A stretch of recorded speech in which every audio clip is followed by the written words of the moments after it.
Hello, Happy New Year. Welcome back. I'll tell you what, I don't do many of these videos, but I think this year I'm going to try my best. I'm going to try and make a bit of an effort, do a few more videos. I've got some cool news actually. Starting with the garage. Had a little bit of a refresh, so you can see, ooh, nice painted floor, tools looking a bit tidier. If you follow me on Instagram, you probably don't. I've got like 12 subscribers, so who's watching this? But yeah, tools looking pretty good. If I spin round, I plastered this wall. Looks alright, isn't it? And then put my pictures back up. You may have seen them in my video. I don't know if you saw this one though, because this one hasn't been up for a while. This is my old Subaru, can't actually see me, not that you need to. That's my old Subaru WRX, the old blob eye. Try and get it in focus, there we go. Yeah, that's me at the Nürburgring in 2016. I was driving about 30 miles an hour and waving people past me because I was shit scared. But that's another story. Let's not go into that now. But yeah, missed the Subaru. Missed it so much, I've actually gone ahead and bought its bigger brother, the STI. So still the blob eye, the old blob eye lights. I just like this shape. I guess it's the last of the 2 litres. Unless you buy like a JDM Hawker, I think they came with a 2 litre, but then they went to the 2.5 and everyone moans about reliability.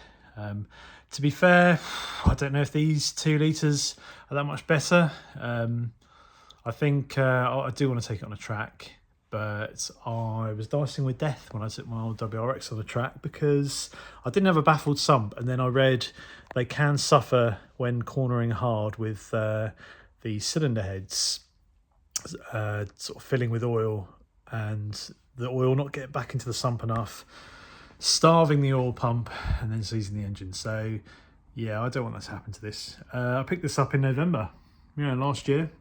Yeah, it's all right, but it does have a few issues. Well, I say that it had one issue, which I've already, be careful, I don't fall down this inspection pit. I've already fixed. So it's got a Mishimoto alloy radiator.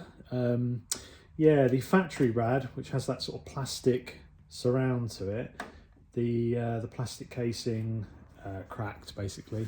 I mean, it's almost a 20-year-old car. You've got to expect things to get brittle. And yeah, just literally took it out a week after I bought the thing with a friend, and yeah, it cracked. So everyone recommended Mishimoto rad. But today, the ECU warning light came on. Well, not today, about a week ago now, and everyone recommended buying a knock sensor. I mean, I read the codes and it said the knock sensor was faulty. People were like, check the connection, do this, do that. I thought for the cost of the sensor, it's non-genuine, it's ICP, which everyone said, yep, ICP ones are fine. Yeah, so I'm going to change it. And apparently it's an easy job. It's what we like. Apparently, get that intercooler out of the way and we'll see it on the block. So yeah, let's give that a go really, and see how we get on. Okay, yeah, so I've got to get this intercooler off. I have been led to believe it's a couple of bolts either side and Jubilee clip holding it onto the throttle body. So yeah, let's do that. I'm going to find it quite difficult to film and work on it. So you can clearly see, look, there's a bolt there and there'll be a bolt on the other side.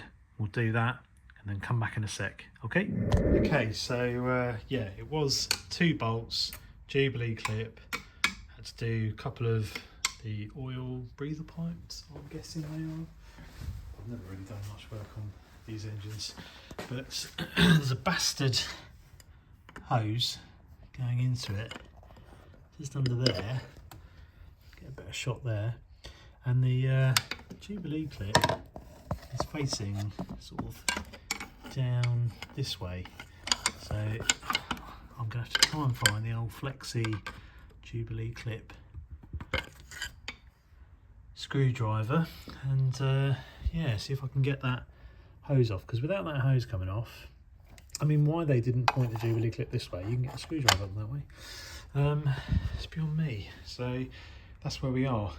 You shall come off. So in the end I had to get a ratchet and a long headed socket on it. Why they didn't put it round the other way, I don't quite know how they've done it, but there we go. Okay, so the intercooler is off. It's a bit fiddly undoing, not that hose, but the one on there, for the reasons I was explaining earlier.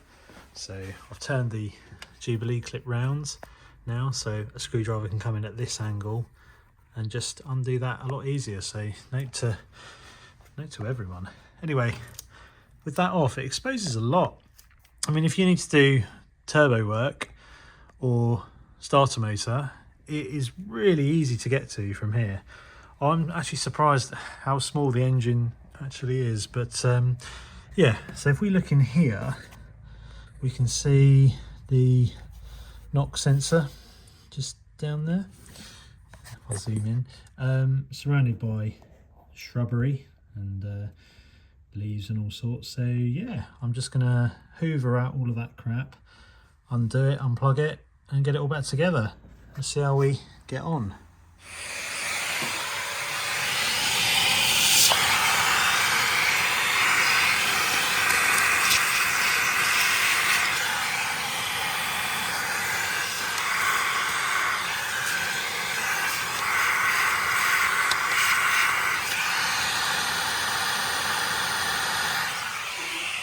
I'd take this opportunity to share a really beautiful sunset, although technically the sun has now set. Yeah, it's a really nice evening. Okay, so I hoovered the worst of it out, but just as that final little extra precaution, I'm just going to blast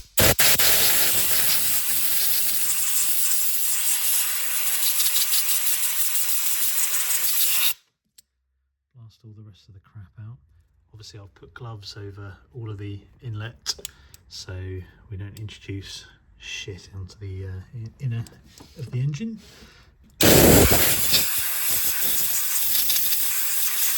Right, let's get this thing undone. The old extension goes on that quite nicely, so we'll crack that off. Okay, so yeah, knock sensor is off. It's only one bolt, and I mean, obviously visually you wouldn't know there is anything wrong. It's all about the codes. I suspect this is a genuine Scooby part. The reason I suspect it is because it's got a brown plug, and all the genuine ones I've seen have a brown plug. This one from Import Car Parts, which is a fifth of the price. Apparently it does the job. Yeah, just gonna plug that puppy in and see how we get on, really. So it probably doesn't matter, but I think what I'm going to do is another hoovering session, get that crud out of the way, because I think what you want is the sensor to mate with the block as best as possible, as flat as possible. So I'll hoover it, sand it, hoover it, and then yeah, show you the connection cleaned up. Okay, so I'll be honest, it's quite difficult to get some sandpaper in there and clean it up, but you can see, you know, it's probably, if I try and zoom in, well, as clean as it needs to be. I mean, we'll see. Yeah, so about to bolt it on. I figured can't go wrong putting a little bit of copper slip on the bolt. I don't know about you, but I keep my copper slip on the tool wall and put a little brush in it so you don't get your hands dirty, although the brush is pretty dirty, so kind of counterintuitive. Boom. So there's the bolt, all nicely covered in copper slip, if it would focus. Yeah, let's get this thing bolted in now. So I think the trick to this is don't plug the sensor in, just lay the sensor flat, put the bolt in, torque that up, then plug it in, and you're not fighting a bit of cable that's trying to twist. And yeah, so do that. Take it from my experience. Okay, new sensor is well and truly in, screwed down. So yeah, just got to get this bad boy on. I've put an airline through it just to clean any sort of bits of grass and leaves and crap, but yeah, I haven't gone mad. Should be fine. So at this point I'd like to say, oh, it's all on, but I'm not being funny. This tube that I had issues getting off, and I've spun the Jubilee clip around. How do you actually push it on? I mean, I have a feeling you put it on first and then you put the other end on, but even that is, you know, it's, I just don't quite see how I can pull that up. I'm going to try some needle nose pliers, and then I've got to try and get the clip up. So there we go, it's all back together, and yeah, those silicone hoses are a little bit fiddly, but we got there in the end. We're all done up. That hose came off, and then that one there was the worst. But I was reluctant to take the what's that, the old blow off valve that recirculates off, because there's a gasket there and there's a high chance that that gasket would leak if I replaced it. But it's all good, all back together. So yeah, let's get this car out the garage and see if it runs. Fingers crossed.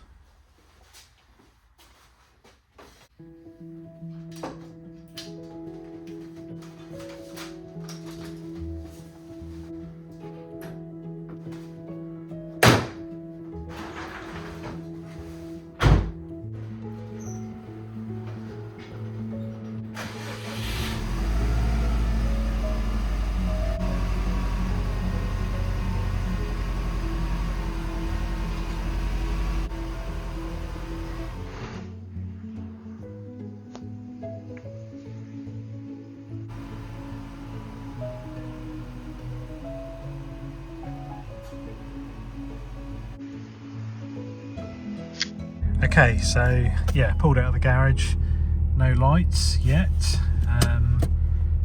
We'll take it out for a spin, see how we get on.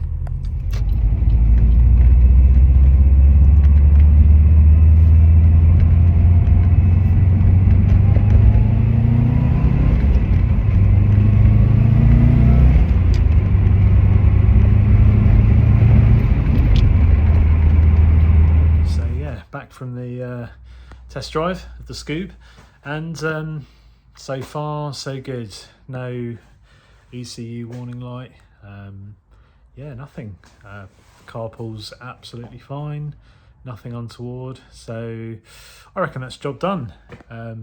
As I say, if you're planning on doing this yourself, you only really need a basic tool set, but it's just a bit fiddly with the silicone hoses. I might have been taking the wrong angle, but yeah, got it all back together in the end, and the car's working. So we'll see if that ECU warning light stays off. I'll hold on to the old knock sensor anyway, because there's no harm in retaining old parts for a bit. But yeah, fingers crossed that's all it was. So yeah, anyway, until next time, I will bid you farewell. See ya.